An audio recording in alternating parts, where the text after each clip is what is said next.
Hey,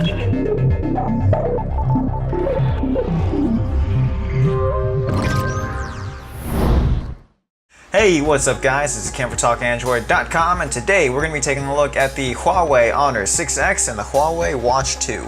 The Huawei's been out for a while. I mean, it came out in October of 2016, I think was the official launch date. So we're halfway through 2017, so why are we taking a look at this old-ish phone now? Well, it's because I really don't have anything else to do. It's because Justin hates me. Because I love HTC. Because it's been a little while with this phone, and I think it's a good idea to take a look at what all your options are if you're looking to get a phone, but you don't really want to go for a flagship. And with that being said, since I can't really come up with a better excuse, let's go and take a look at the specs. The Honor 6X is sporting a 5.5-inch LTPS IPS LCD Full HD display, and it is running Android 6.0 out of the box with Emotion UI 4.1, otherwise known as EMUI. However, since the phone has been out for a little while, thankfully, it has gotten an update both to Android and to EMUI, which I'll get into in a little bit. And as far as what we've got running under the hood, we've got the high-silicon Kirin 655 octa-core processor. Now, I use quotes when I say octa-core because, as I mentioned in my unboxing video ages ago, that it's not a true octa-core processor, rather it's two quad-core CPUs running in tandem, a 2.1 GHz and a 1.7 GHz Cortex-A53 processor. And we've got 3 gigs of RAM with 32 gigs of storage, and it does have SD card slot support.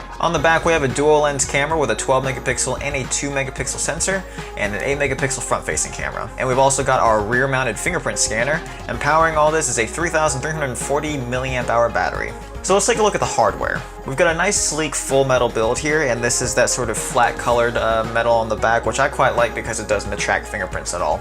And for a 5.5-inch screen, the phone is a little bit wide, but it has a nice feel in the hand. Now the display looks nice, full HD, really good pixel density, so no issues there. Colors do tend to be on a little bit of a bluish side, but overall brightness is actually pretty solid. However, the bezels bordering the screen are a little bit thick, but again, this is like a $200-ish phone, so I mean, there's not a whole lot you can expect in that arena. Now, the side buttons are really thin, but they do have quite a bit of tactility and a lot of travel. However, there is no textured power button here, which is a little bit annoying because you've got the volume rocker and the power button on the same side, so I really would have liked to have either a textured power button or the volume rocker on the opposite side. Now we do have our headphone jack at the top, and then on the bottom we've got our bottom facing speakers.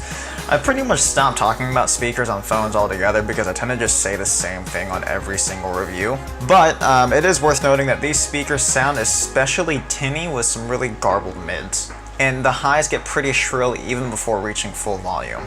Battery performance overall was really great with this device. Overall, I usually saw myself getting around like 10 to 12 hours on average per charge. Now, the fingerprint scanner on the back actually works a treat, and this is probably my favorite thing on this phone. The fingerprint scanner is really well recessed into the phone, and it's sensibly placed in the upper middle of the phone, similar to the LG G6. So it has a really natural placement, and yeah, it's really distinctive and really easy to feel, and it is super responsive. I don't even have to have my finger entirely on that button for it to go ahead and unlock the phone, and I rarely had any misreads with this. So yeah, super great fingerprint scanner. I was actually kind of surprised at how well it worked. So yeah, I really like this. Unfortunately, I think that's the one thing on this phone that I'm the most excited about. As we look at the camera here, overall performance is pretty bad even for a mid-ranger. Dynamic range wasn't so great, but what was worse was the noise performance across the board, even at lower ISOs. And even if you take the phone out in sunlight, it looks a little better, but once you look at the photo to scale, the details do start to run together quite a bit. For a lot of people, it might not be a big deal, especially, I mean, since most people don't really do prints, if even big prints at that. So again, it's just something that I noticed once I looked at the photo on my computer. It did look a little bit soft, and once I brought the image up to scale, I did notice that there was quite a bit less clarity compared to some of the other mid-rangers that are on the market. Now here's what really bugs me about the camera. I can get past like the softer details and the poor noise performance, but what really kind of gets to me is that I don't really know why it has two lenses on the camera. Like I said before, we've got a 12 megapixel and a 2 megapixel sensor there, but nothing in the phone's documentation or even in its marketing points as to why it has dual lens cameras, just that it has dual lens cameras. To the best that I can surmise, it looks like it's there to provide sort of a shallow depth of field effect, kind of like what the iPhone 7 and the OnePlus 5 does with its portrait modes. But assuming that the dual cameras are for a shallow depth of field effect, how does it do?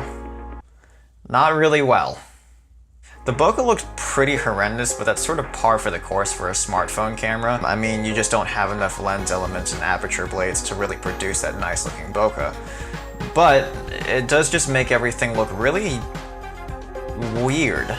It's hard to describe. If you look at these photos, you can kind of see what I mean, but everything looks really sort of hazy, and it looks like a really hastily thrown together like tilt shift effect, or that there was just Vaseline smeared across part of the lens. I mean, honestly, you can achieve a better effect just by placing your subject close to the lens. This will force the camera to focus on that really close-up object, and then everything else behind it sort of falls out of focus. Now, this isn't really ideal for portraits, but neither is the dual camera setup here, honestly. Now, there's not a whole lot to say about the video quality on this thing. I mean, it shoots at full HD, which is great, but there's no optical image stabilization to be seen, which, I mean, I guess is okay considering that this is a cheaper phone, but if I remember correctly, I think even the G5 had some pretty decent stabilization built in. Regardless, it didn't look like there were settings for different resolutions, and with no image stabilization, all the footage you would get would be just shaky as shit anyway, so it didn't really matter. Fine for Snapchat. Beyond that, I don't really see a use for it. Alright, onto the software. Okay, so like I said earlier, there was an update for the phone not long after I got it. Now, it was updated to Android 7.0 and EMUI 5, but before we get into the update, which was much needed, I have to tell you about my experience before it updated. And what an experience it was. Now, when I got the phone, I set an alarm on it and went to bed. The next morning, I had to get up early because I had to go and send some other phones off, and then I had to go to work. But I woke up 2 hours late, and I was almost 3 hours late for work because the alarm clock app crashed the phone. I shit you not. When I woke up, I looked at my phone, wondered where the hell my alarm went, and I saw a message that said the alarm clock app has stopped. Astounding.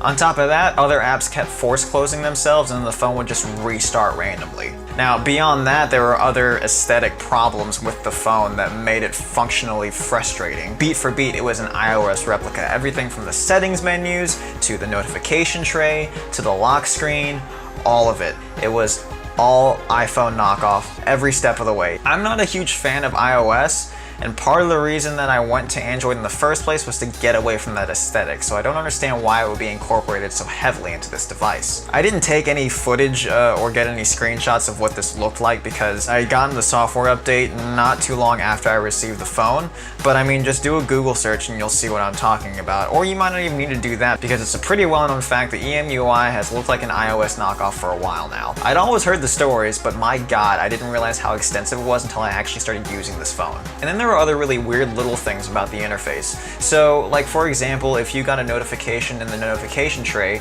it wouldn't show you an icon of the app that's giving you the notification. Instead, it would show you a thumbnail. Yeah, a thumbnail in the notification bar. That little tiny bar at the top would show you a little like half pixel by half pixel thumbnail of, like, for example, if somebody sent me a message, their contact photo would show up in the taskbar. But again, we're talking a space of maybe a couple of millimeters, so it was indiscernible what I was getting notifications from. It could have been a Google Hangouts message from Justin about a video, or it could have been someone on Facebook messaging me. I would have no way to tell until I actually pulled down the shade and look at what apps the notifications were coming from. It was just really bizarre choices. Huawei was pretty responsive whenever I contacted them about the issues. They did suggest a pretty lengthy manual update process, which sort of helped a little bit, but it didn't really get rid of all the problems. And they were less helpful when I consulted them about, for example, GroupMe notifications not showing up in the phone at all. Yes, this was a constant problem for me because I use GroupMe for work, and I couldn't see any of my messages, and I would never know when a message came in because the phone wouldn't tell me the messages had come in until I opened the app. Huawei's response was to send me a help article from GroupMe about how to turn on notifications from the app. Thanks, Huawei. But enough about that, because like I said, the phone got a much needed update. Thankfully, not long after I got it. It did get updated to Android 7 with EMUI 5, and EMUI 5 is an improvement over EMUI 4, but it's not without its problems. Aesthetically speaking, I'm not a big fan of it. It retained much of the overall look from EMUI 4, that is to say the icons look like they were designed by Fisher-Price. But thankfully, we got the app drawer back, so that's a huge win. But I still had some software hiccups, stutters between opening different apps, and even the camera was especially bad. I mean, you can see here, I'd have to wait seconds for the camera to open, which doesn't sound that bad. It sounds like a prime first world problem, but when you're used to phones in this price range, and even phones that are cheaper than this that don't have a problem opening the camera, it gets a little worrisome. And then there were still the little quirks that kept coming up and all the really strange design choices. Like, for example, if you go into Huawei's native stopwatch app, it actually doesn't let you type in a time. You actually have to scroll through all the numbers to pick what time you want to set it to. Not a huge deal, obviously you can download a third-party app. It's just really weird seeing these really strange design choices. I also noticed when I was playing music, the music would pause whenever a notification came in, even if the phone was on silent, which was really annoying. A lot of people seem to really enjoy the software update, and yes, it was a needed improvement. I mean, the phone didn't restart itself anymore, and the alarm clock thankfully worked. But with all of its quirks, I'm still not entirely sure I'm sold on it. I mean, just look at this.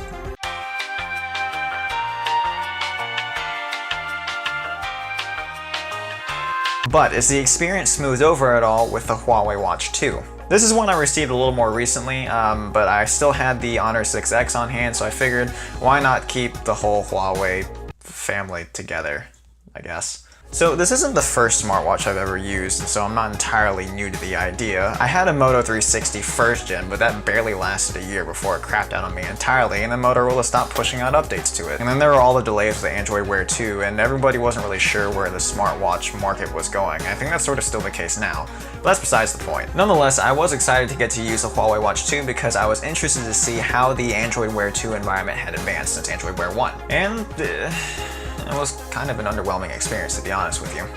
But first, let's go ahead and go through the finer details of the watch. Now, I know I've been talking at length about the Honor 6X, and that this video is probably starting to err a little bit on the longer side, but there's not a whole lot to say about the watch, so this will be relatively brief. The Huawei Watch 2 sports a 1.2-inch AMOLED screen with 390 by 390 resolution, and it is IP68 certified dust and water resistant. Now, it is running Android Wear OS 2 with a Qualcomm Snapdragon Wear 2100 processor. It does have 4 gigs of onboard storage with 768 megabytes of RAM, and no SD card slot support. Now, it does have a speaker built into it, and it is powered by a 420 milliamp hour battery. So I mentioned in my unboxing with this watch, I need to take this off so I don't have to keep holding my arm up.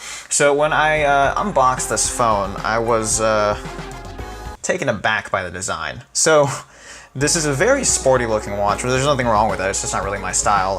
But I'm not really crazy about this plasticky yellow that's on here. And it's got sort of this gray rubber band with these little white speckles on them. And it's got this weird dial on the front. It doesn't move, it's just an aesthetic add-on.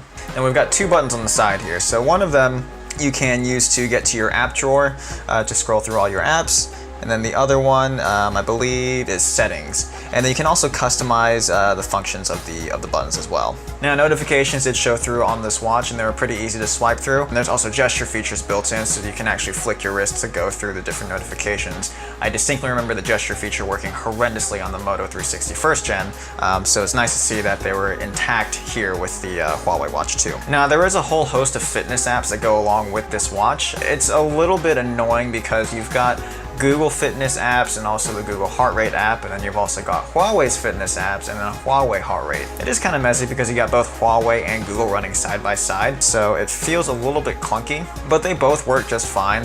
They'll give you alerts if you've been sitting still for too long. They'll also update you on your progress and how many steps you've taken and all that good stuff. But I wasn't really crazy about using this watch. I mean, functionally it did all right, but it was not that comfortable to wear. And how functional is a smartwatch if you don't enjoy wearing it? The other thing I didn't like is that, I mean, this is a stylistic choice, but it doesn't really go with my style. Rather than try to explain my style, I think it'd be easier just to show you what I normally would wear. So just as a point of reference, this is the Huawei watch. This is your brain. This is your brain on drugs. This is what happens to your brain after snorting heroin.